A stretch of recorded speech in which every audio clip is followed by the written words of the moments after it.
दोस्तों, एक महिला होती है और उस महिला की शादी को 20 साल का वक़्त बीत चुका था। लेकिन 20 साल का वक़्त बीतने के बाद अचानक से एक दिन उस महिला को एक लड़के से प्यार हो जाता है और उस लड़के के पास जाकर वो महिला लिव इन में रहने लगती है। लेकिन उसका एक 16 साल का जो बेटा होता है, उसे यह बिल्कुल भी बर्दाश्त नहीं होता कि उसकी माँ किसी गैर लड़के के साथ लिव इन में रह सके। और उसके बाद वो लड़का जो कदम उठाता है, उसके बारे में कोई कल्पना तक नहीं कर सकता और ना ही कोई सोच सकता है कि एक 16 साल का नाबालिग लड़का इतनी बड़ी वारदात को अंजाम दे सकता है। आखिर उस लड़के ने अपने माँ के साथ ऐसा क्या किया था, जिसके लिए अब पुलिस उसे हर जगह तलाश कर रही थी। तो चलिए इस पूरी कहानी को मैं आप लोगों को विस्तार से बताता हूँ। वीडियो के अंत तक बने रहिएगा। अगर वीडियो पसंद आए तो वीडियो को एक लाइक और चैनल को सब्सक्राइब कर लीजिएगा और अपने दोस्तों के साथ शेयर ज़रूर कर दीजिएगा। चलिए इस पूरी कहानी की शुरुआत करते हैं।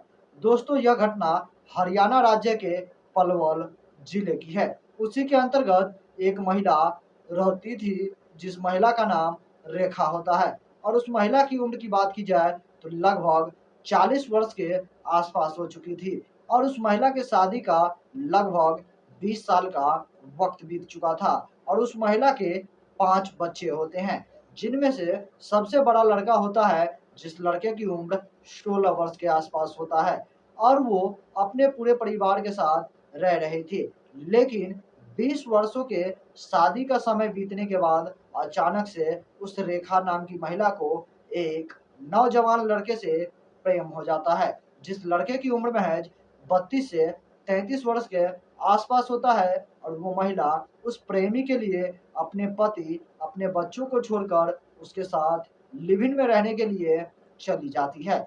और यह बात उसके बड़े बेटे को बिल्कुल भी हजम नहीं होता कि उसकी माँ उसके बाकी के भाइयों को और उसके पिता को छोड़कर एक अनजान लड़के के पास रहने के लिए चली गई है, वो भी उस उम्र में जिस उम्र में उसे अपने घर में अपनी सास कि जो नियम होता है, जो धर्म होता है, उसे पालन करना चाहिए था।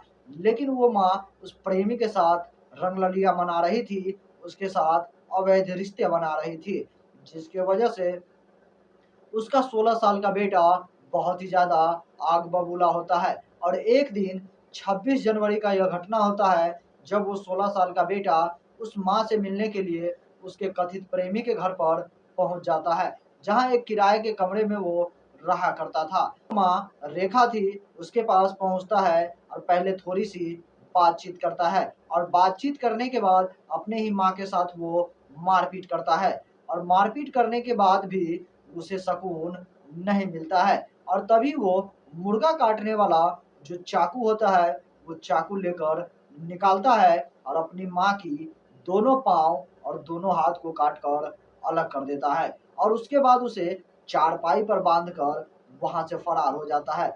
यह सब कुछ जो घटना थी, वो एक अकेले कमरे के अंदर की गई थी, जिसके वजह से लोगों को ज़्यादातर जानकारी नहीं होती है। लेकिन कुछ लोगों को आवाज़ सुनाई देते हैं, जो अगल-बगल में रह रहे थे। जब वो लोग उस महिला के घर की ओर दौड़ कर आते हैं, तब देखते हैं वहाँ दरवाज़ा खुला पड़ा था और वहाँ पर बहुत ही ज़्यादा खून बिखर रहा होता है। आखिरकार जब लोग अंदर घुसते हैं, तो देखते हैं कि वो महिला बहुत ही बुरी अवस्था में पड़ी थी, जिसके हाथ और पाँव कटे हुए थे। लोग आनन-फानन में उस महिला को हॉस्पिटल में ले जाते हैं, ताकि उनका इलाज हो सके। लेकिन स्थिति इतनी ज़्यादा गंभीर हो चुकी थी कि उस महिला रेखा की जान जा चुकी थी। अब इस मामले की जानकारी पुलिस स्टेशन में पहुँच जाती है और पुलिस वाले इस मामले को लेकर एफआईआर लिख लेते हैं और एफआईआर होने के बाद उस नौजवान लड़के की तलाश की जाती है, जिसने उस महिला के साथ इतनी बर्बरता से उसका हाथ और पाँव को काट कर अलग कर दिया था। अगल-बगल के लोगों का कहना था, यहाँ से एक नौजवान नाबालिग लड़का, जिसकी उम्र महज़ 16 से 17 वर्ष के आस-पास होगा, वो लड़का एक धारदार चाकू लेकर यहाँ से फरार हुआ था।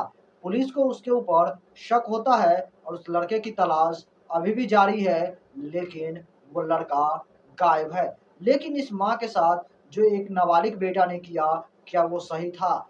या एक माँ जो 5 बच्चों की माँ थी, क्या उसने लिविंग रिलेशन में रहकर जो तरीका अपनाई थी, क्या वो सही था? आप लोगों को क्या लगता है? हमें ज़रूर बताइएगा। बाकी दोस्तों, इस वीडियो से मैं विदा लूँगा और फिर मैं मिलूँगा आपसे अगला एक नई एपिसोड में, एक नई कहानी के साथ। तब तक के लिए जय हिंद, जय भारत, सतर्क रहिए, सावधान रहिए।